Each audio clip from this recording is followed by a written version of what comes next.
BBC Urdu کے programme سربین میں خوش آمدید۔ ہمارے لندن اسٹوڈیوز سے میں ہوں شفیع نقی جامعی۔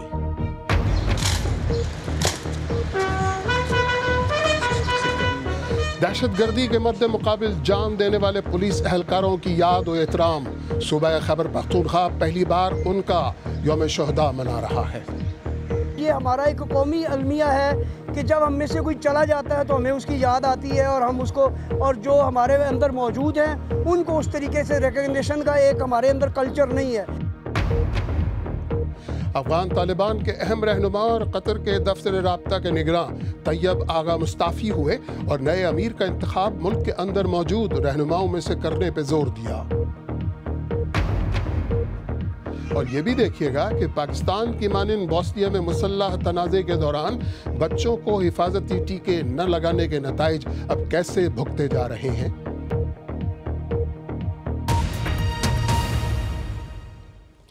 پاکستان کا صوبہ خیبر پختونخوا آج پولیس کے ان جوانوں کو یاد کر رہا ہے جو سن 2001 کے بعد سے دہشت گردی کے بڑھتے ہوئے طوفان کو روکتے ہوئے کام آ گئے۔ پولیس کا ایسا کوئی رینک نہیں کہ جس کے اہلکار نے اس راہ میں جان نہ دی ہو۔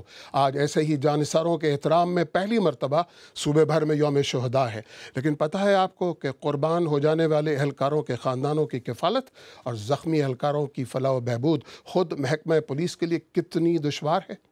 ہمارے ساتھی رفعت اللہ اورکزئی نے اسی کا جائزہ لیا ہے۔ پشاور میں 3 ماہ پہلے ایک بم دھماکے میں زخمی ہونے والے ایلیٹ فورس کے ہیڈ کانسٹیبل ذوالفقار حسین گزشتہ 2 ماہ سے گھر میں زیر علاج ہیں۔ وہ چل پھر نہیں سکتے، آج کل اپنی جیب سے زخموں کا علاج کروا رہے ہیں۔ ان کا کہنا ہے کہ اگر ان کا باقاعدہ علاج نہیں کروایا گیا تو ان کے پاؤں کے کٹنے کا خطرہ ہے۔ 15 دن ہمیں ہاسپٹل میں رکھا گیا، اس کے بعد ہمیں فارغ کر دیا گیا، اور زخم کی یہ کنڈیشن ہے کہ اگر اس کا پراپر علاج نہ کیا گیا مزید تو یہ پیرالائز ہونے کا یا کٹنے کا خطرہ ہے۔ تو سر جس طرح PSP افسران جو اعلیٰ درجے کے افسران ہیں ان کا علاج کیا جاتا ہے، لیکن اس طرح ہمارا پوچھنے والا کوئی نہیں ہے۔ قانون کے نفاذ کی کوشش میں ہلاک ہونے والے پولیس اہلکاروں کو خراج تحسین پیش کرنے کے لیے پہلی مرتبہ صوبے میں تقریبات کا انعقاد کیا گیا ہے۔ بعض شہریوں کے مطابق دیر آیت درست آیت کی مانند اب یہ دن ہر سال 4 اگست کو منایا جائے گا۔ خیبر پختونخوا پاکستان کا وہ واحد صوبہ ہے جہاں IG سے لے کر ہر رینک کا افسر اور اہلکار دہشت گردی کے خلاف جنگ میں قربانی دے چکے ہیں۔ تاہم پولیس ڈپارٹمنٹ کے اندر یہ تاثر بھی پایا جاتا ہے کہ ان کی قربانیوں کو اس طرح نہیں دیکھا جا رہا جس طرح اس کی ضرورت ہے، اور نہ انہیں وہ مراعات دیے جا رہے ہیں جو دیگر فورسز کو حاصل ہیں۔ ہلاک ہونے والے 1200 اہلکاروں کے پسماندگان کی کفالت کرنا، ان کی بچوں کی تعلیمی اخراجات برداشت کرنا، وسائل کی کمی کے شکار پولیس کے لیے مشکل ہوتا جا رہا ہے۔ جب ہم میں سے کوئی چلا جاتا ہے تو ہمیں اس کی یاد آتی ہے، اور ہم اس کو، اور جو ہمارے اندر موجود ہیں ان کو اس طریقے سے ریکگنیشن کا ایک ہمارے اندر کلچر نہیں ہے۔ تو اس کو کلچر کو بھی ڈیولپ کرنے کی ضرورت ہے، اور اس سلسلے میں بہت سارے مزید اقدامات پولیس کے زخمیوں کے لیے کرنے کی ضرورت ہے، ان کی دوبارہ بحالی کے لیے ضرورت ہے، ان کے اہل خانہ کا خیال رکھنے کے لیے ضرورت ہے۔ شدت پسندی کا بطور فرنٹ لائن فورس مقابلہ کرنے والی خیبر پختونخوا پولیس بنیادی طور پر انسدادی دہشت گردی فورس نہیں ہے۔ امید کی جا سکتی ہے کہ اب بدلتے ملکی حالات میں ان کے حالات کار بھی تبدیل ہوں گے۔ رفعت اللہ اورکزئی، BBC نیوز، پشاور۔ سرکاری اعداد و شمار کے مطابق گزشتہ 7 ماہ کے دوران صوبہ خیبر پختونخوا میں دہشت گردی کے واقعات میں پہلی مرتبہ 60% تک کمی آئی ہے۔ صورتحال کی اس بہتری میں پولیس اہلکاروں کی جسمانی اور جانی قربانیوں کا کلیدی کردار ہے۔ صوبے میں پچھلے 14 سال میں یعنی 9/11 سے لے کر اب تک 1214 پولیس اہلکار دہشت گردی کے واقعات میں جان دے چکے ہیں۔ خیبر پختونخوا کے محکمہ پولیس کے مطابق ہلاک ہونے والے 90% اہلکاروں کی عمریں 25 سے 30 سال تھیں، اور ہلاک ہونے والا ہر اہلکار اوسطاً 6 افراد یعنی والدین، خاوند یا بیوی اور 3 بچوں پر مشتمل کنبے کا کفیل تھا۔ صوبائی حکومت جان دینے والے ہر پولیس اہلکار کے کنبے کو 30 لاکھ روپے اور ایک ملازمت بطور تلافی دیتی ہے، لیکن کیا یہ تاثر درست ہے کہ وہ خاندان جن کی مدد بروقت نہ ہوئی وہ اپنی قربانی پر پشیمان نظر آتے ہیں؟ یہی سوال جب رفعت اللہ اورکزئی نے صوبائی پولیس کے سربراہ ناصر خان درانی سے کیا تو ان کا جواب تھا، پشیمانی اس صوبے کا کلچر نہیں ہے. یہ نہ پیسوں کے لیے جانیں پیش کرتے ہیں نہ کسی اور معاوضے کے لیے کرتے ہیں. یہ صرف جذبے کے لیے اور دل سے یہ کرتے ہیں. تو یہ والی چیز تو میں اس سے ڈس ایگری کروں گا. ہاں یہ بات بالکل درست ہے کہ ان کے کئی دفعہ کمپنسیشن کے اندر ڈیلیز ہو جاتے ہیں. جس طرح میں نے ابھی آپ کو ڈیلے بتایا کہ ابھی بھی جن لڑکوں کو ہم نے 5 سال انتظار کرنا پڑ رہا ہے اس ASI کی ویکینسی کے لیے، کیونکہ وہ ہمارے پاس کوٹا نہیں تھا. تو اسی لیے ہم نے وزیر اعلیٰ صاحب سے یہ ریکویسٹ کی کہ آپ ہمیں ایکسٹرا سیٹس دے دیں تاکہ ہم اس میں سے ایڈجسٹ کر لیں. اگر آپ کے اپنے وہ پولیس اہلکار جو فرنٹ لائن پر لڑنے والے ہیں اگر وہ آپ سے خوش نہیں تو ایسی صورتحال میں دہشت گردی کے خلاف یہ جنگ کیسی جیتی جا سکتی ہے؟